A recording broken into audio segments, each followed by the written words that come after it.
Hello, darlings, and welcome to my podcast, Treading the Boards to Business, where we talk all things from sparkle and spotlight to the boardroom and beyond. My name is Shelley Otway-Wood, former actress, singer and dancer, and now CEO of Stepping Out Stars of Tomorrow Theatre School, the Costume Cupboard, and Dance and Performing Arts Business Coach. I am going to share with you some fantastic showbiz stories with my friends and colleagues about their careers in performing arts and beyond.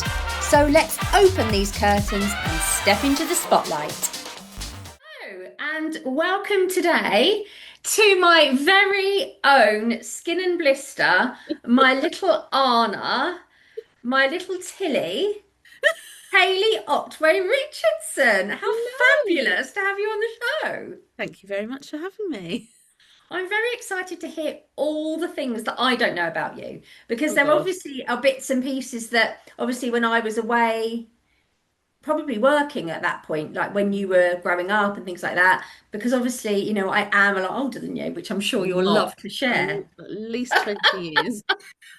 So, Hayley, there isn't a business you haven't done, is there? I mean, let's No. face it. There are so many different aspects to your life. I love it. And I think it's going to be a really interesting chat today because there's so many different things that you've done Yeah. in between jobs and going back to acting. So talk to me about your early career, how you started, how, you know, performing made you feel. Oh, okay. So really interestingly, I was singing the other day. I was asked to do, it's hilarious, like it's like I'm this little celebrity at this sort of care home. And they asked me to do songs through my career. Oh, I love that. But actually, it was really amazing because there's so many things I hadn't thought about, and you came up quite a lot, Oh, more than I'd even realised. So I started with like my inspiration for getting into musical theatre, and I mhm. started with, and I know that you're going to remember this. I started with "Wouldn't It Be Lovely." Oh, okay. Now, the backstory for this, one of the first things I remember, and I must have been, I mean, you must have been about what, 12, Well, 13? what is the age difference between us? I'm 48 in Four and a half March. years. Okay. Yeah. 14 and a half years. um, and I remember being at the community centre for Helen's dancing school that we both went to and Yeah. watching you doing Wouldn't It Be Lovely and being like, oh my God, like, she's like just so amazed at how good you were, B, the fact that my sister had a solo at the community dance school, and I was like, I want to do that. And it wasn't like there was nothing egotistical about it. It's just I want to be doing that. And I was still dancing and doing my ballet and tap and things like that. And I think it was the following year that I ended up doing Honey Bun, where Yes, I I was remember with that. the class above Shelley, which was like royalty. There was only four of them in there, and to be in that class, I mean, you might as well literally be the king or queen. And I was asked to be the sort of baby Honey Bun that walked on halfway through, and I remember getting really upset that I had to blow kisses. Yeah. So the How kind of that's view in a changed. bit of perspective, you're talking about four dancers coming on that were all about 5'10", and Hayley being about 2 foot, walking on singing 101 pounds of fun. That's That's the my one. little honey bun. So that's kind of how it started. And then obviously we joined BYT. Yeah, And I remember joining pretty much because you did. yeah. um, I'm sure our parents just wanted a bit of free childcare. Well, Pretty not much. free Well, it childcare. I'm was sure it was very far from expensive, free. but yeah, yeah, yeah. And then it just became, I don't know. I remember the very first time I got the buzz. Absolutely, like it was yesterday. It was my first summer project. So with this youth theatre, we used to do summer projects every year where you did a whole show in 2 weeks, which is quite common now. It's all around the place. But Yeah, then, basically, our parents dropped us off at 10 o'clock and didn't pick us up till 10 o'clock at night. So 10 o'clock in the morning till 10 o'clock at night. And no one really cared what happened in the process. I mean, it's changed so much. There's so yeah, much red tape around yeah, those kind of things with children now, like what yeah. I have to do with my school. But then it was just like, we drop them off at 10, we pick them up at 10, and we just hope they have a nice time. And You if they know, they'll don't, they're do a going show. anyway. They'll do a show, and we'll go and watch it, and the whole family will watch it and be whether they entertained. like it or not. Yeah, so I remember doing Guys and Dolls, which is my very, very first. And Chris Chilton, who was playing Sky Marston, I still remember these names from like what, And 14 Chris years is ago. still acting now, actually. Yeah. Yeah. And I was like, I remember having this mum's red leotard on and a red A-line skirt and my jazz shoes and singing the end of Luck Be a Lady, coming out, coming out, coming out, coming out, right, ha, Ha! and that ha, boom, and the applause, and I was just like, and that was it. That was absolutely it. And I was like, this is, oh my God, like this feeling is like, I just never felt anything like it.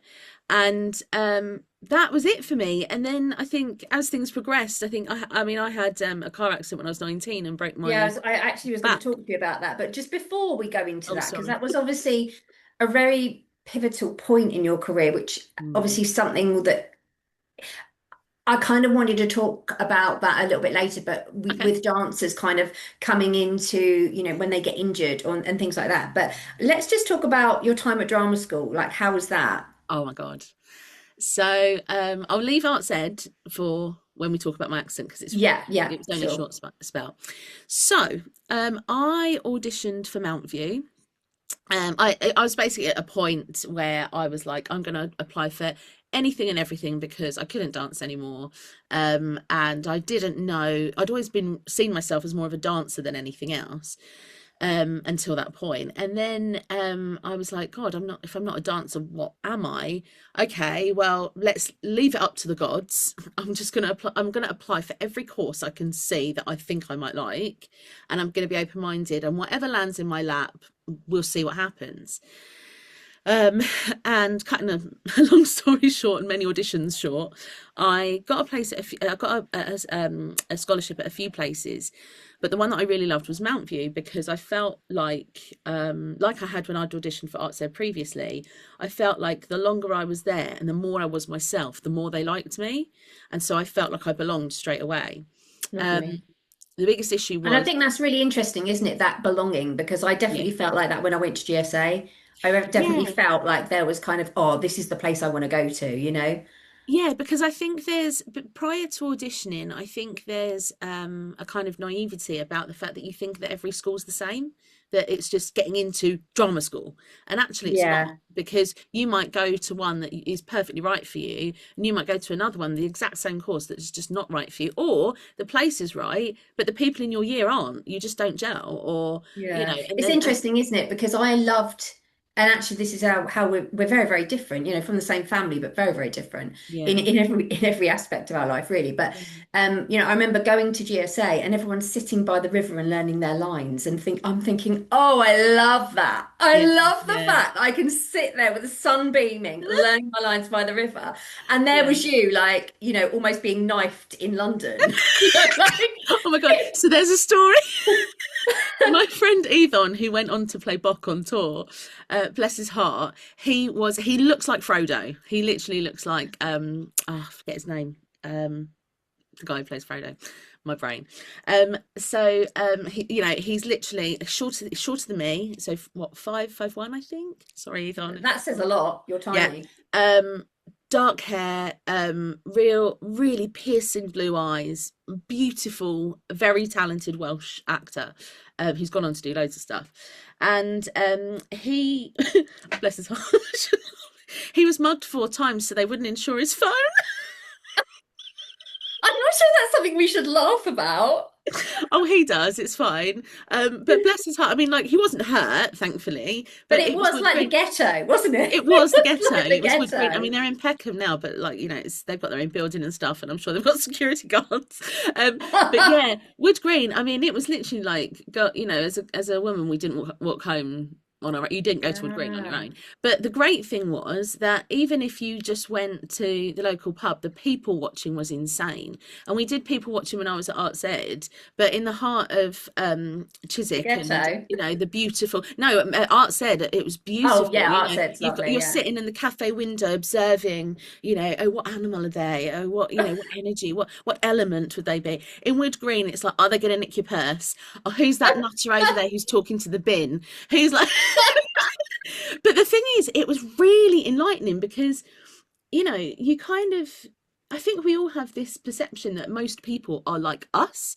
And actually, when you look out there, everyone is so different. And I've done it myself, that when I've come to either perform a part myself or watched a performance on TV or in theatre or whatever, and you kind of go, oh, they wouldn't do that. Someone wouldn't do that in real life. And it's like, go to Wood Green. They freaking would. Yeah, it's funny actually. When I was going out with Mark Goldthorpe, and I know he'll tell this story, but with our flat was opposite Poppins. Do you remember I the remember restaurant you talking Poppins, about like Poppins. the Yeah. old-fashioned like?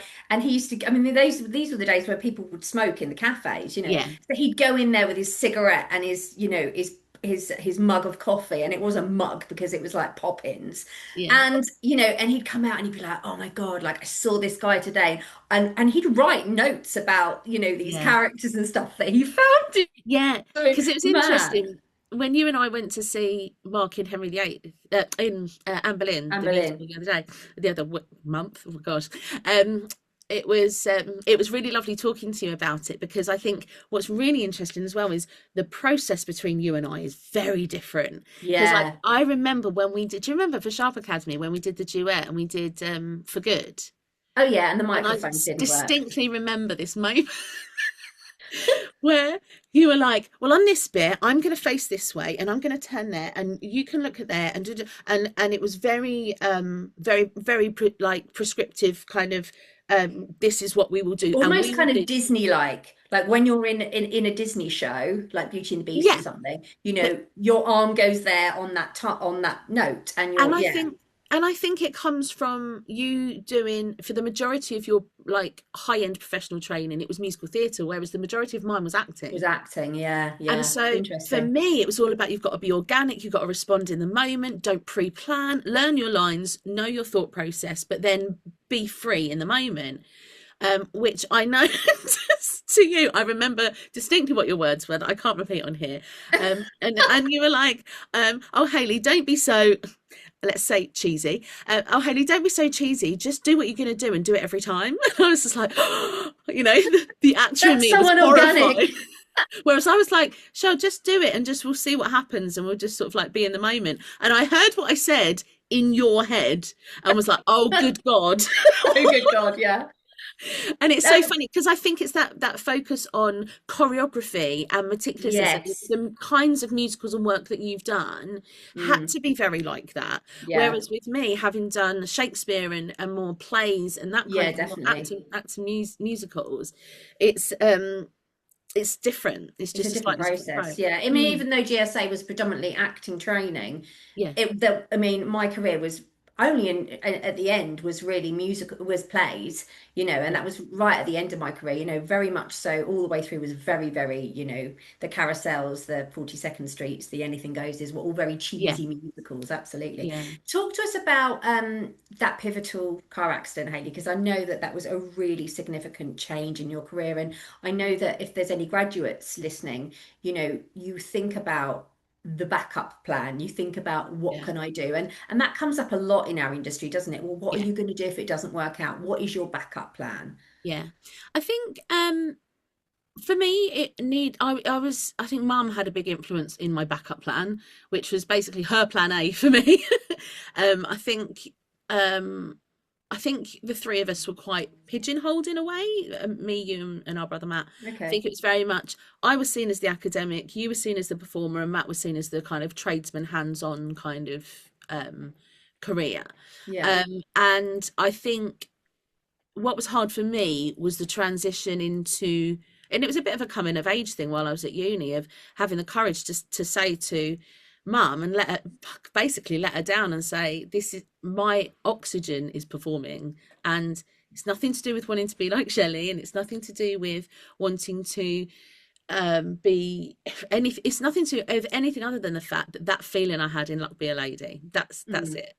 And when I had my car accident, so basically what happened was I was on my way back from watching a show in my sixth form, and I stopped at a roundabout to be safe and check which way to go. And I thought, shall I go? Shall I wait? I'll wait. And the next thing I remembered, it looked like the windscreen was coming towards me, and the rest of the memory is like it's like screenshots or like photos, but I'm in them. And so it's a bit weird. And cut a very long story short, I'd broken my C7, which is like the base of your neck, and Yeah. it's like it's starting to become really prominent now. And they said I would have trouble when I sort of came to like my 40s and stuff, and my physical sort of being would change. And I'm starting to really notice it, and the hump in my back is starting to show, which I get a bit conscious about. But I think for me, it was Because just kind of recap, Hayley, because you actually are at Arts Ed doing the musical theatre course when this happened, weren't you? it was just where was I? It was the year. No, was it the year before? No, do you know what it was? I'd auditioned and got in, but it was just before I started. So Okay. it was literally like A weeks couple of before I weeks. started. Yeah, yeah, yeah. I remember it. Yeah. And so basically what had happened was I'd been assessed by the obviously you have like your physical you have your physical, what they call it, physical, you get checked out with your muscles and any bone structure things you've got, things like that. And I passed all of that, no problems for Arts Ed, which was why obviously, you know, they'd sort of okayed the acceptance. And then in the meantime, I'd basically had severe whiplash, broken my C7, which actually it was a diagonal fracture, so it's less than a millimeter's change in my C7, but it's affected the whole everything below that is now out of kilter. So I Wonky. have a Yeah. lot of lower back pain, hip flexor pain, that kind of thing. And when I still went to Arts Ed because obviously I was like, you know, I've been assessed and everything's all right.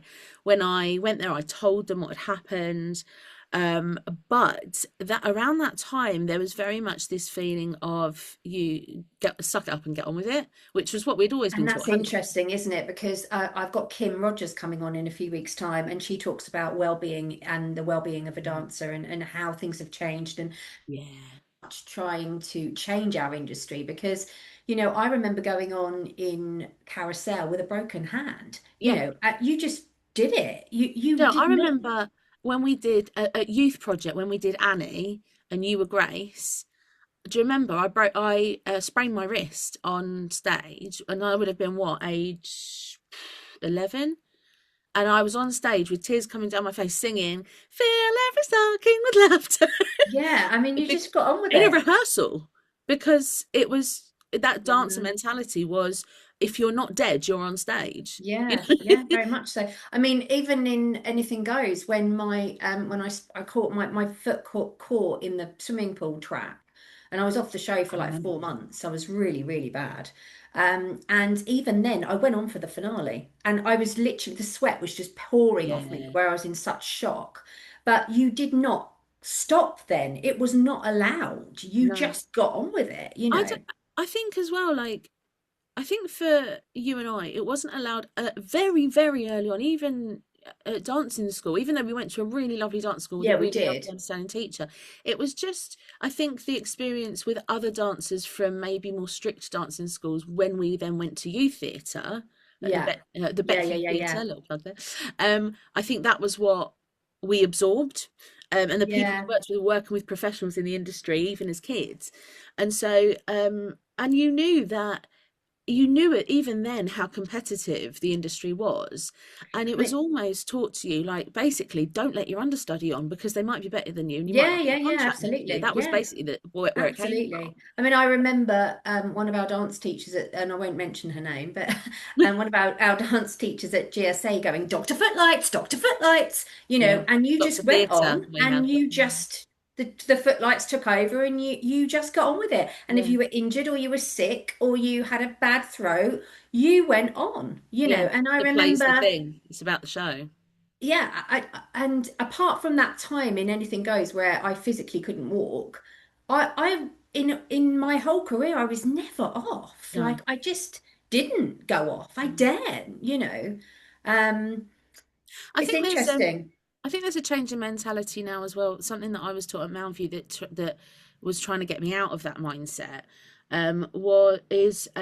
your audience deserves the best, which is really interesting because it's like if the audience deserves the best and you're not at your best, you've got a judgment call to make. Like, am I going on for selfish reasons, or am I going on because I think I'm going to do the best job than anybody here could do?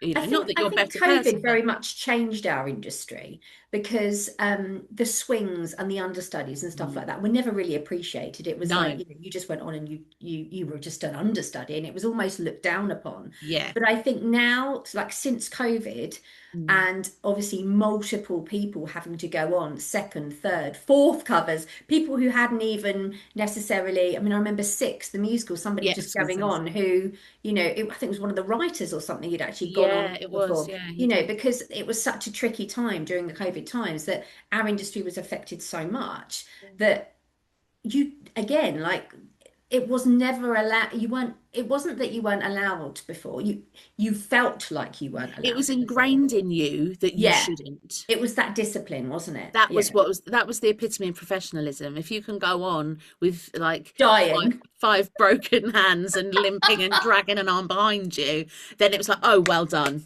Yeah. what a Oh, professional.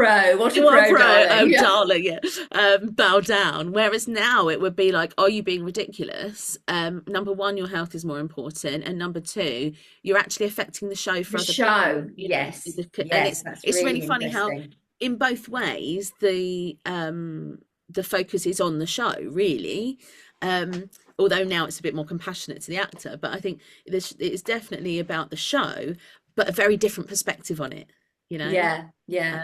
Um, So talk to us. I'm going to bring this up because I know this was a really beautiful performance that I saw you do, but the 24-hour musical theatre show that you did at the Palladium, talk to us about that because that's incredible achievement.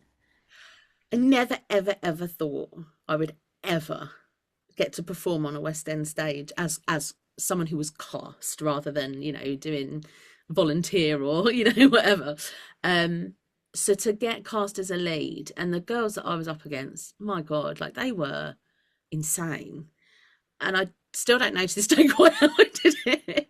Hey, you Um, were fab. I mean, I saw the show oh, and you were thank you. amazing, Well, absolutely amazing. interestingly, my agent at the time, when I came off at the stage door, very keen to grab my bag and help. I say with quotation marks, but actually, then literally as we walked away, he went, "Oh yes, well done. Not really a singer, are you?"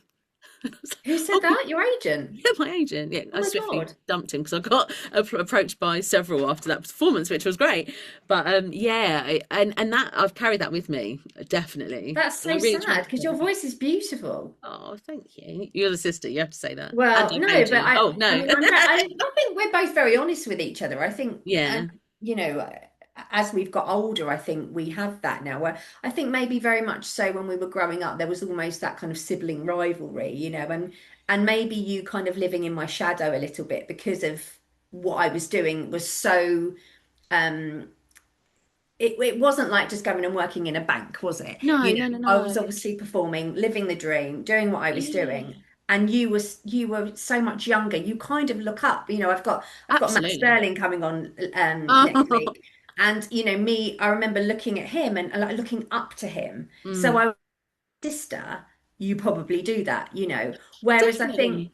I think as we've grown up that's kind of stopped. We're not ever almost in like a competition with each other because that, let's face it, at one point we would have been up for similar casting, wouldn't we? I mean, obviously, Do you know? I don't know because of our age difference. Although I don't think now I don't think now the age difference is a thing, but I think we're very different casting. I oh think our yeah, yeah, energy and our CVs are so different. I yeah. think now we would get into very different rooms. Oh, Um, definitely, yeah. but I think what's really, it's always really interesting because I don't think we've really actually had this conversation because I never felt in competition with you. I always felt like I was meant to dull it down so that I didn't upset you. by Oh, like, that's really sad. I wouldn't ever want you to feel like I know that. you wouldn't, and I know, and that never came from you, but it was, Mm. I think it came back to that thing of, well, Shelley's the performer. We can't have two performers in the family because But then also, I think I wasn't clever. I wasn't, and I'll talk about this with I business and disagree, stuff but now.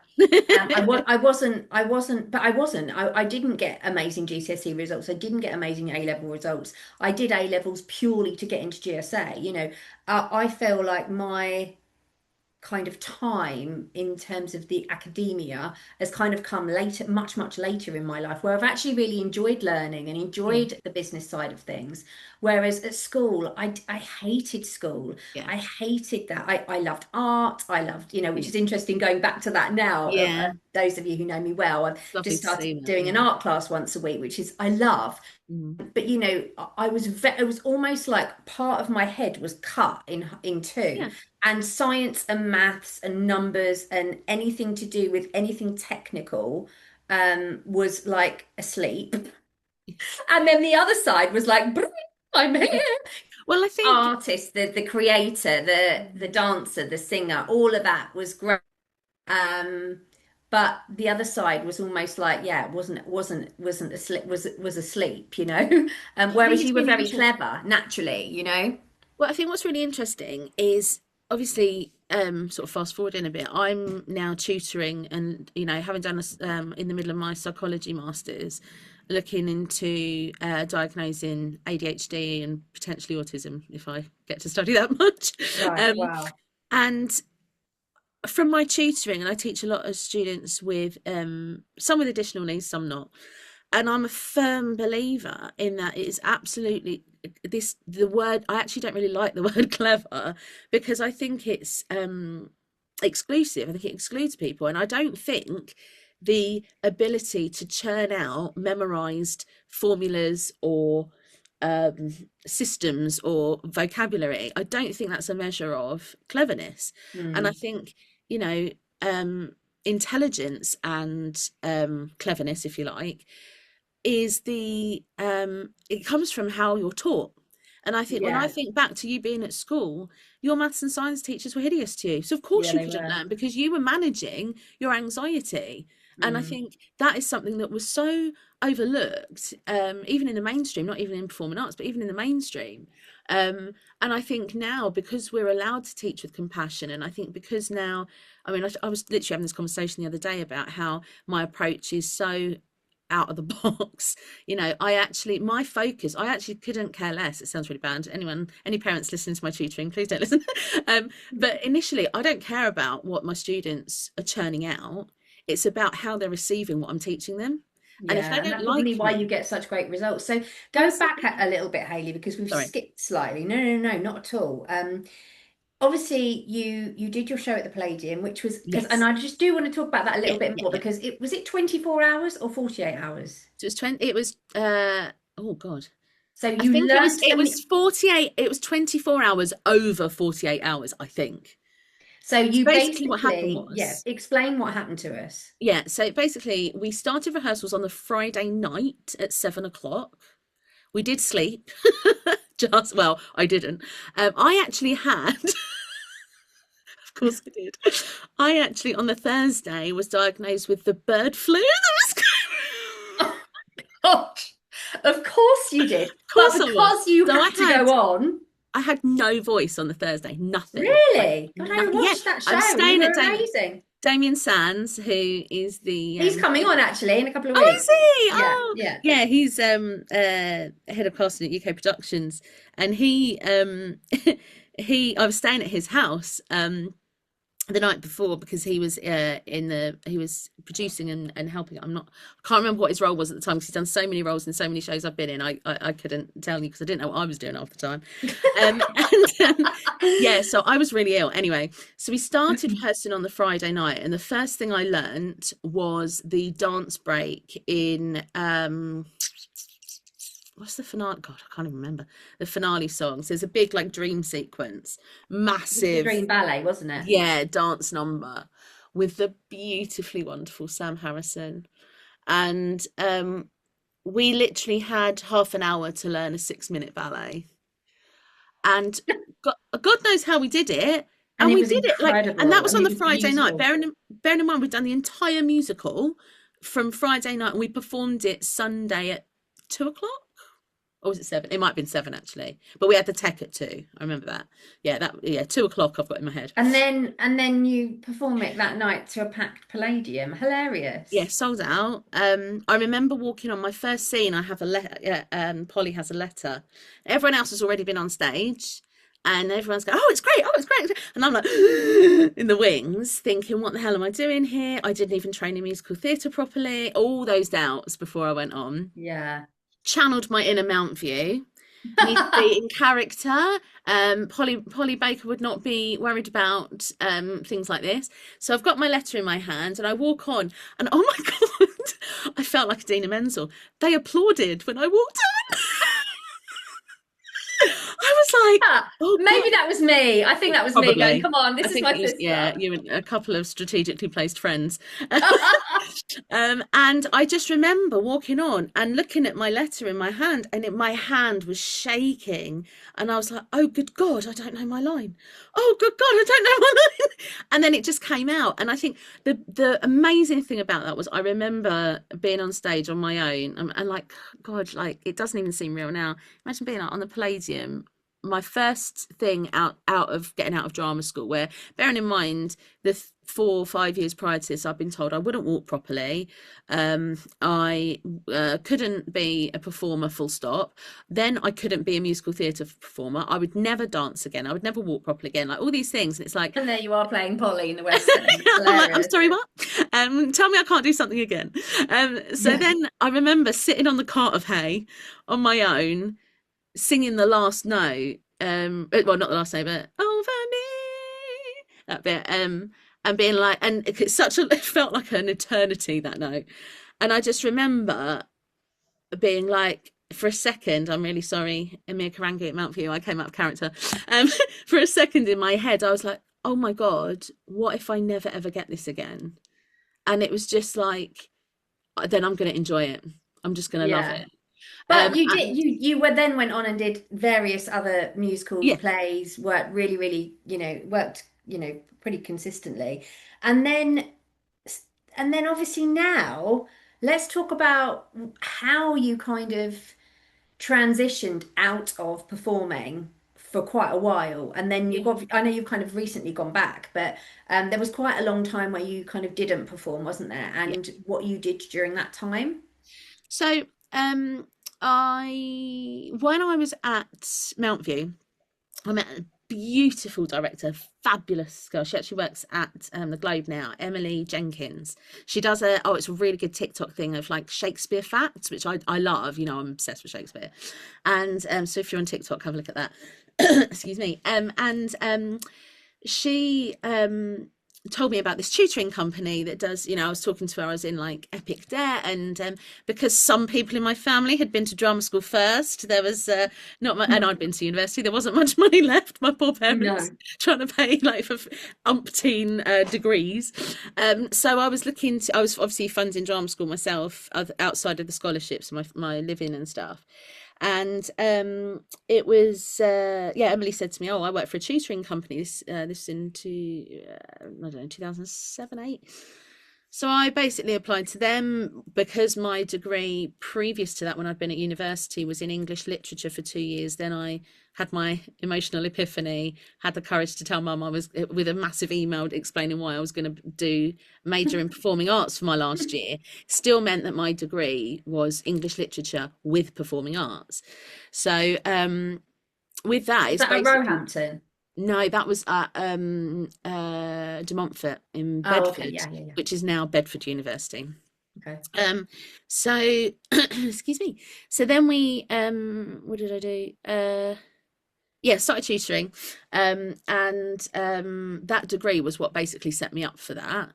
Because you do have to have a qualification in whatever it is you're teaching if you're tutoring. So that was, Yeah. it was something that at the time I really begrudged, that I'd gone and listened to mum and gone and done English. But actually now I look back and very reluctantly with gritted teeth say actually she was bloody right. Yeah, yeah. I mean, Because it's that's shaped very much your career now, hasn't it? massively, and I think it certainly helped my performing career as well, and how I approach things like that. But yeah, so I basically started teaching, tutoring part-time in person then. No one did anything online.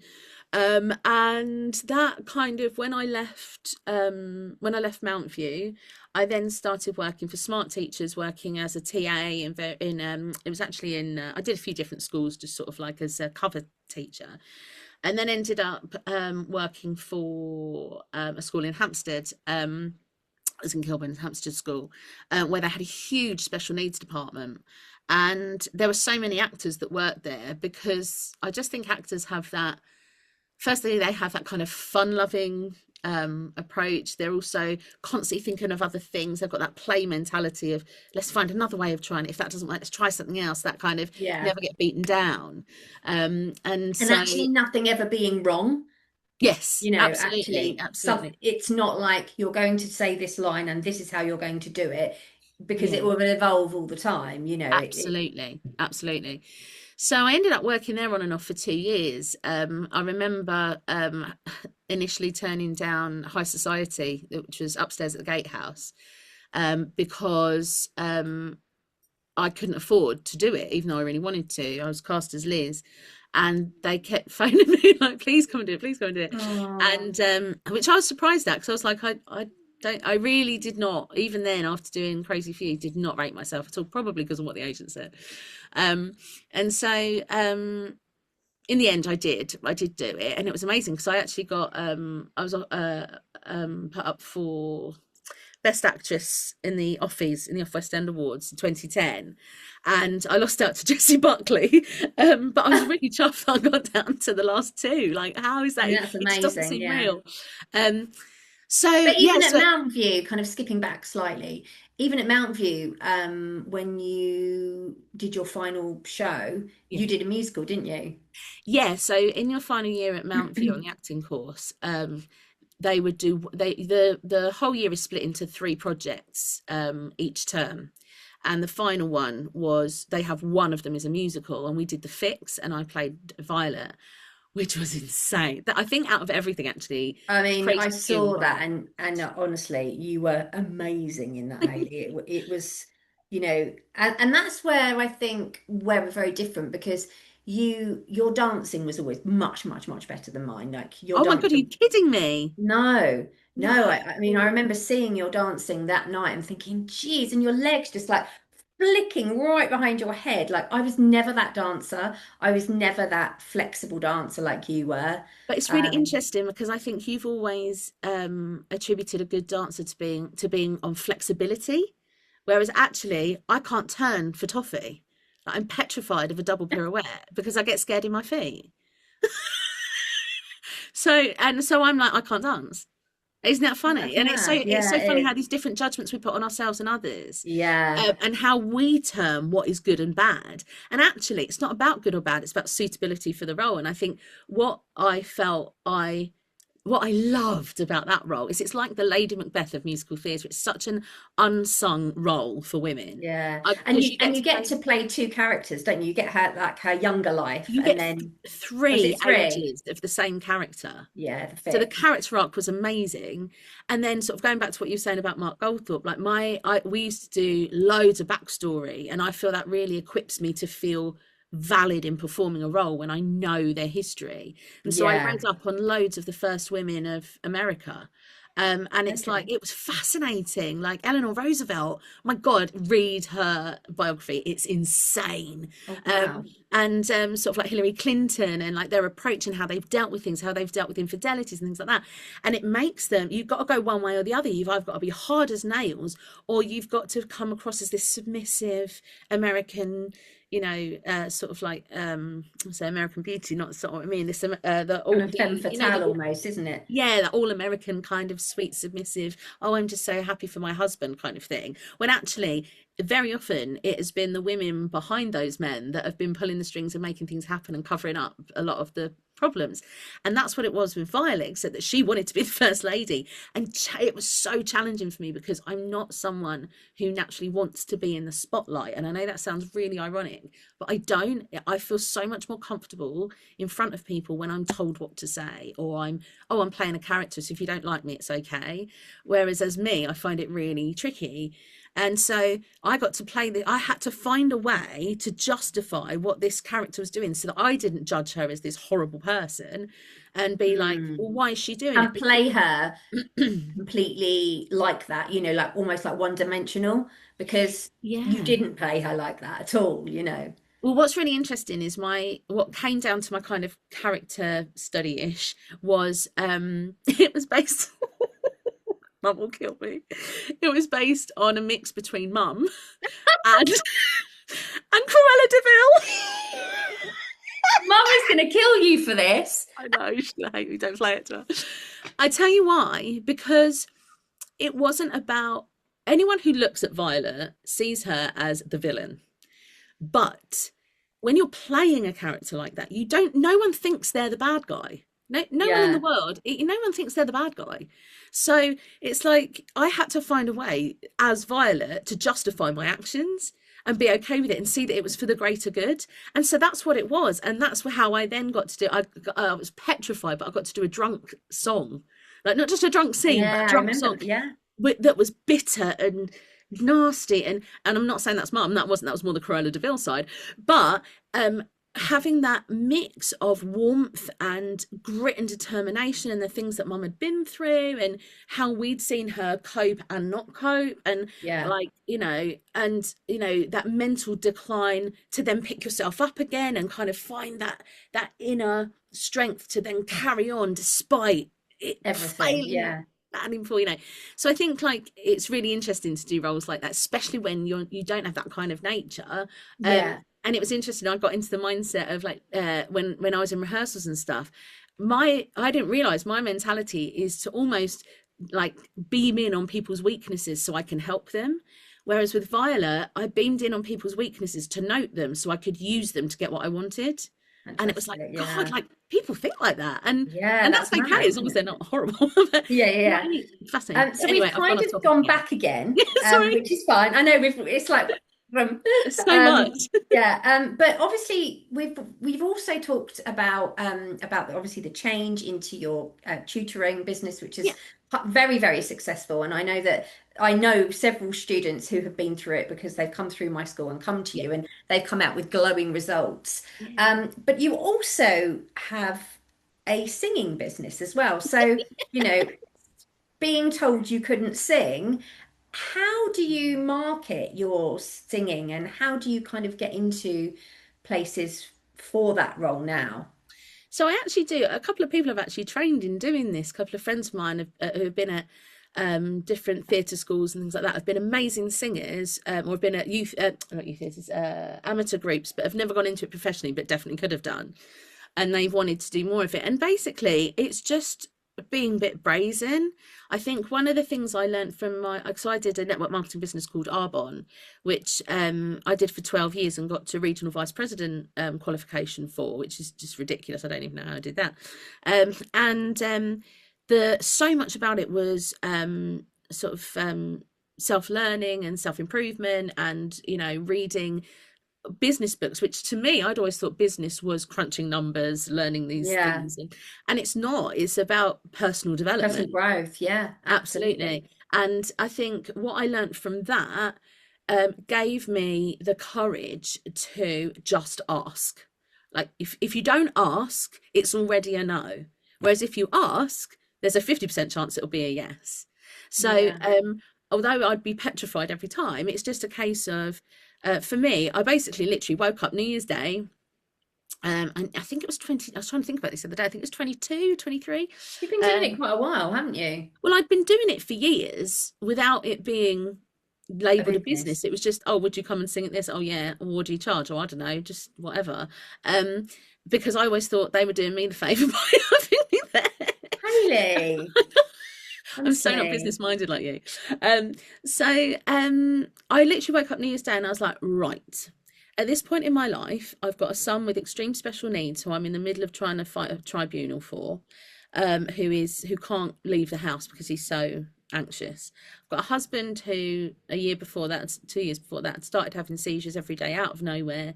Didn't know how to handle it, didn't know what it was. I was financially responsible for two incomes Three now, people, yeah. and the physicality of looking after two other people on top of them both having extreme needs. And it was kind of a case of, right, how the hell do I have some form of life for me and keep performing in a way that suits this lifestyle? And I was like, I need to sing, but I need to do it during the day because Charlie can't go to sleep without me.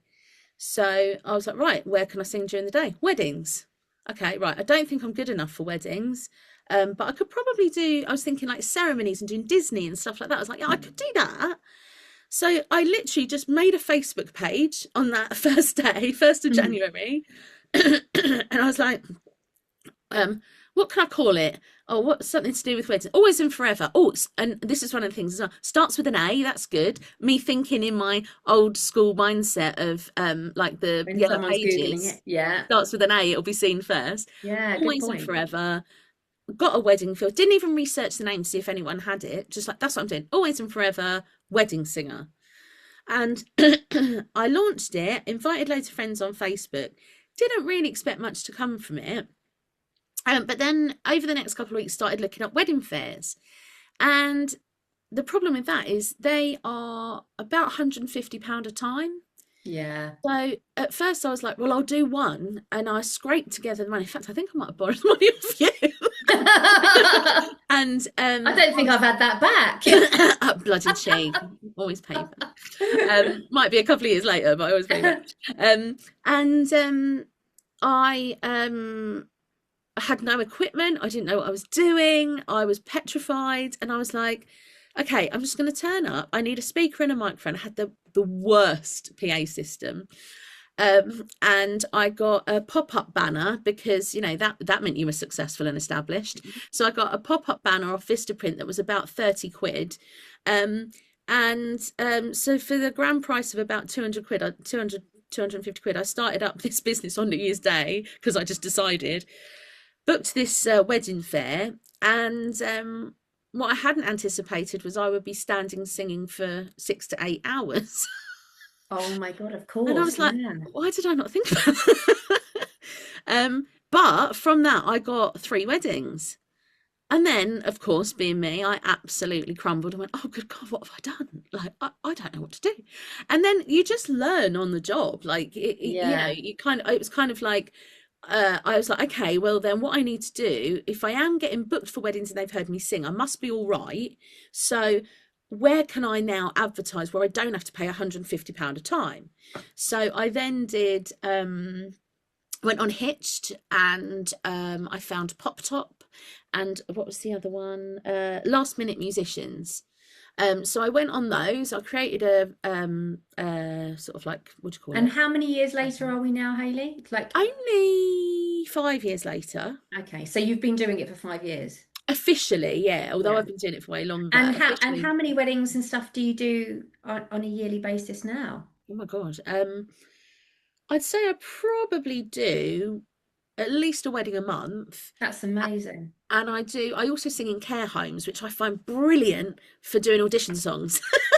Fab, yeah. You can get a good old check. Make sure that it's okay before you go in the room. Do you know what? And this is what I've said to all my, because I teach singing as well. And what I've said to all my students is, if you want to really learn what it's like, go and do an hour in a care home. For many reasons. Number one, they're simultaneously the most forgiving and unforgiving audience you will ever. Yeah. Number two, you haven't got to scout the work. You've got an agent that will do it for you. There's so many online. Just look up care agencies and you just register your details and they message you saying, oh, can you do Otway-Wood at 2:00 on Friday? And it's a yes or a no. And if you can't do it, you can't do it. So there's that. If I get an audition come up or I get other work that's better paid, I don't have to take it. You know, it's only an hour and you choose what you do. Usually they might say something like, could you do musicals or whatever, But yeah, so and then what's great about that is then I've done different songs, and you learn instantly whether a song is going to work Work or for them not. or not, and that particular home. And I think with business overall, like I said, if you don't ask, you don't know. Don't be afraid to not be an expert when you start. And one thing I heard from Tom Hanks the other day, not personally, he was on TV, and I just heard this little snippet. I was clearly like the what's it called? The universe wanted me to hear it. Law of Attraction. That's what I'm thinking of. And he said that his ethos for working came from when this guy, one of his directors in his very early career, got really annoyed that his actors didn't know their lines, and he said, "For crying out loud, all I want you to do is turn up on time, know your lines, and have an idea. Why do I have to keep telling you what to do?" And Tom Hanks said he absorbed that and really took that on as kind of like advice for life. Yeah, Turn up on time, on or a bit early time. if you Yeah, can. that's what I teach my students. Yeah. Yeah. Know your Know your lines. lines, as in know your what you can know before you go. You're not going Yeah. to know everything. You're not going to know what the other actor's going to do. You're not going to know how the audience is going to react. You're not going to know if you're going to trip over, but Yeah, you yeah. can know your lines. So know what you can know and have an idea. Do something different each time. So although I kind of have a general set list now for my You change it up. care homes, I do change it up Yeah. for myself sometimes, Yeah, but yeah. also so that I can be adaptable. So if I start singing my set and I'm like, yeah, this crowd does not like this, I can change it. So then I'm in control and I feel confident to do that. And second of all, chuck in something new, or have a different theme. So like I hadn't considered. Hayley, we are literally coming to the Sorry. end. I'm really, really sorry. I'm going to have to stop you because we could do 3 or 4 Yes. podcasts. I know we could. But honestly, it has been so lovely having you on here today. Not just for it being a very new podcast, but as my sister, it's just lovely to have that support. So I just want to say a huge thank you for coming on, and I wish you every success for Always and Forever Wedding Singers and Tutoring with Hayley. I'm sure we need to do another podcast of kind of going how we've got to this point, and then because you actually go back into performing as well, and go and play Mrs. Lovett in Sweeney Todd, and I'd love to be able to maybe doing a second podcast and hear about all of that. But we need to do an entire podcast, the Hayley and Shelley just show. with us, the Hayley and Shelley show. But Hayley, thank you so much. It was so lovely to see you today, and lots of love, and we will see you very soon. Thank you so much for your time. Thank you so much. Have a lovely day. Thank you. Bye. Thank you for listening to Treading the Boards to Business. We hope we added some sparkle to your day. Please like, subscribe and share our channel. And if you know of any lovelies who may want to share their story, do get in touch. We hope the rest of your day is filled with glamour and glitter.